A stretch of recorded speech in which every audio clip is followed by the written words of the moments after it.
So I'm not sure if it's just me, but lately Destiny 2 has been feeling really quiet, as in not really much is going on. I know we had the server issues like a week ago, but then as soon as they've like subsided now and we get in a stable kind of server, not a lot is actually happening in the world of Destiny. And whilst that is a good thing to some players, because it means nothing else is going crazy and nothing is being broken, well, to the extent that we don't expect it to. So what I'm going to do for today's video is literally just go over the updates in the past probably 2 weeks, pick out some interesting things that are going to be coming up, and just discuss them as opinions, because there's really not a lot else going on, if I'm going to be honest. To go into last Thursday's TWAB as a good starting point, I am just going to go over a couple of things. I don't like the look of this bow. It's the I'm not even going to bother to pronounce that, actually, because that is just a horrific name to try and pronounce. But yeah, this new Nightfall bow, it looks odd, and the only reason I say it looks odd is because I don't understand why they keep having these little pole things here, and then the arrow doesn't actually look much like an arrow, so I don't understand why Bungie designs certain things this way, but I suppose it's something different. But if I were to have a preferred role of this, I'd probably go Archer's Tempo and Explosive Head. A nice PvE role, maybe Incandescent, looking at it. But I don't know, Explosive Head has always done well for me, so it's going to be one of the two. New Trials Grenade Launcher that I will never touch because I don't play Trials, but it is a heavy strand grenade launcher, which is an interesting one.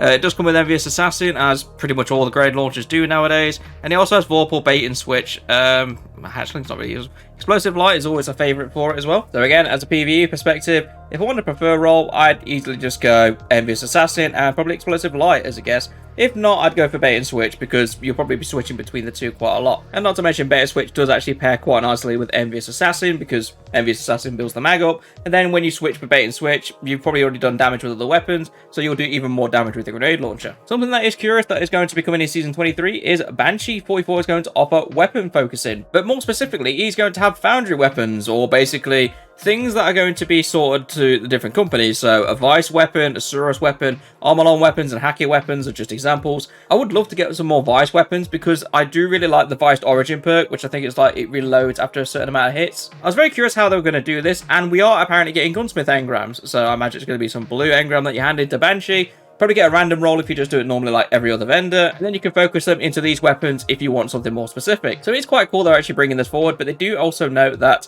all the weapons that are listed here, basically when Season 23 hits and this new engram focusing comes out, you won't be able to get them from world drops anymore from legendary engrams. And I'm going to be honest, it's not a bad thing because these weapons aren't particularly used that much anyway by the looks of it. So if I literally just go over the Suros weapons, for me personally, I don't see any of them I use apart from the Statico. I have a roll on that, what I use every now and again as a solar scout rifle. For the Haki weapons, I literally don't use any of them as far as I'm aware. Maybe the Raghiln D every now and again because it is a shotgun and it's going in the primary slot. It kind of works, but I have other shotguns now that I can use instead, so I don't really use it that much anymore. Vice weapons, my personal favourites. Funnel Web is a machine, and also it's the Taipan as well. I didn't actually know it was the Taipan, but you can craft a Taipan, so you're not going to be actually getting one from this. Not to mention, I think the Crate is actually a favourite of the community as well, so that's another one for the Vice that you're going to be wanting to get. And then for Armalon, it's just literally not that many things. Obviously, there's the Amit, but you can again craft that, so there's not really a reason to focus rolls for it. But an interesting twist to this tale is that they are going to be removing the 6 weapons that you normally get from Banshee, and instead they're going to give Xur some of the legendary weapons instead. So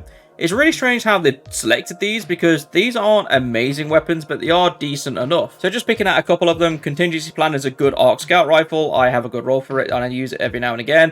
Legal Action, I've not used much of the number, same again. Memory, same again. Same again for Palladius. The Decide, I do have a roll of, but I just don't use it. The Vision and Stochastic Variable is actually a decent SMG as well. It's an arc one. It's basically on the same level as the Callus Mini Tool, if you want me to put it that way. It has the same fire rate, same damage, pretty much just the same thing, and I want to say it comes with Volt Shot. I could be wrong though. But the good thing they've done with this is that these weapons aren't actually craftable, so you will have to roll them on Xur if you want to get them. So here's a question I was pondering myself. How can you actually get the Gunsmith engrams? And apparently you can get it from ranking up Gunsmith reputation, which pretty much is across the board for any vendor, so we can expect that. But then weirdly enough, they're actually banking it on Lost Sector completions. So if you do a normal Lost Sector, it's 20%, Legend is 40% if it's solo and platinum, Master it's 60% if it's solo and platinum, and then Free Roam Chest is also 20%. So it's actually quite cool they're involving the Free Roam Chest, because ever since the planetary materials disappeared, those chests pretty much just became useless unless you were going for loads of Glimmer. But let's face it, a lot of people have loads of glimmer now anyway. But this is really good news for people who do grind the lost sectors and go for the new armor pieces when they come out, because when you do it on master,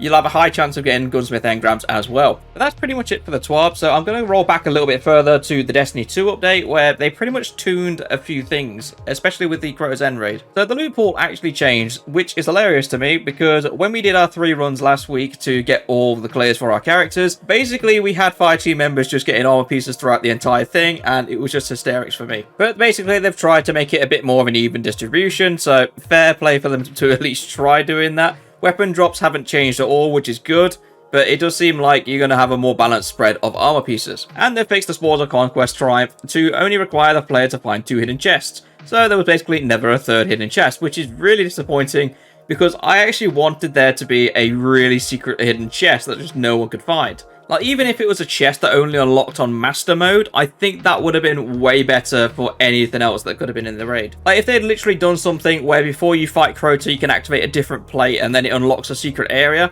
and then you have to go do something in that area to unlock the last chest, that would have been incredible. But no, they decided not to do that.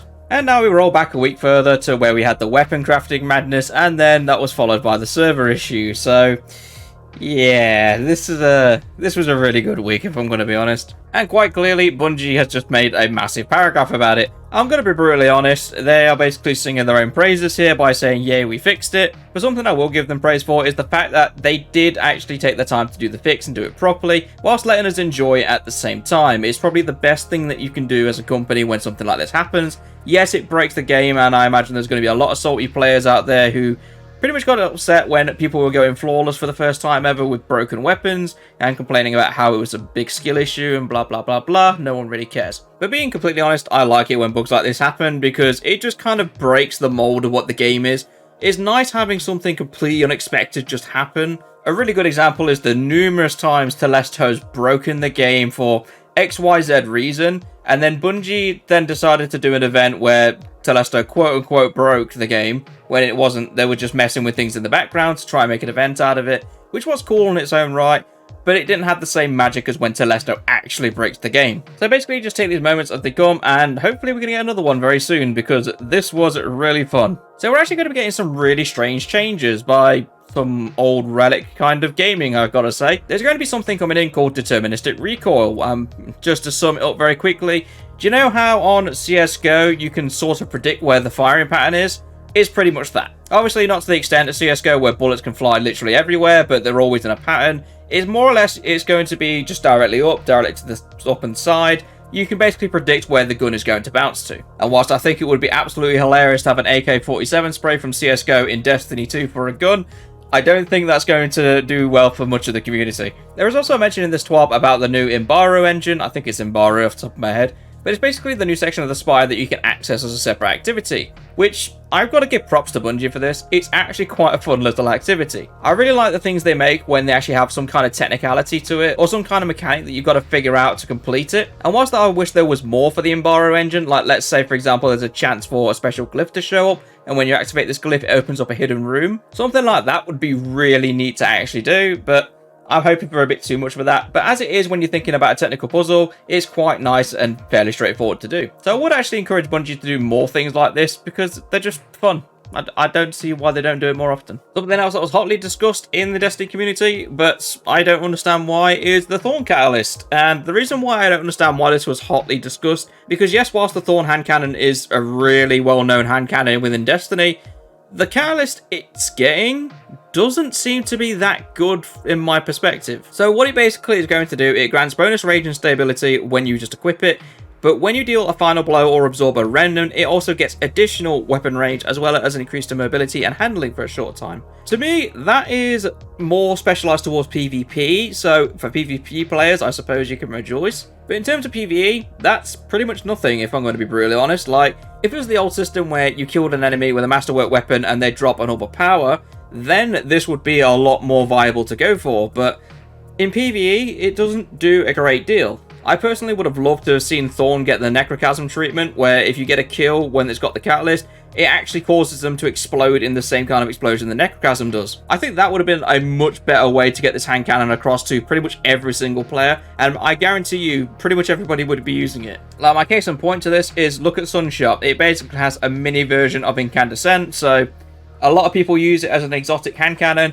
It just completely destroys ads, and it makes them explode as well. Why wouldn't you love it? We also got a look inside the Pale Heart for the first time, which is pretty much shaping up to be how the leaks are. Obviously, I don't discuss leaks on the channel, so I'm not going to say specifically what the leaks said. I can only say that so far they appear to be right to a certain degree. But from what we saw in the trailer, it is pretty much everything what I'm hoping it is.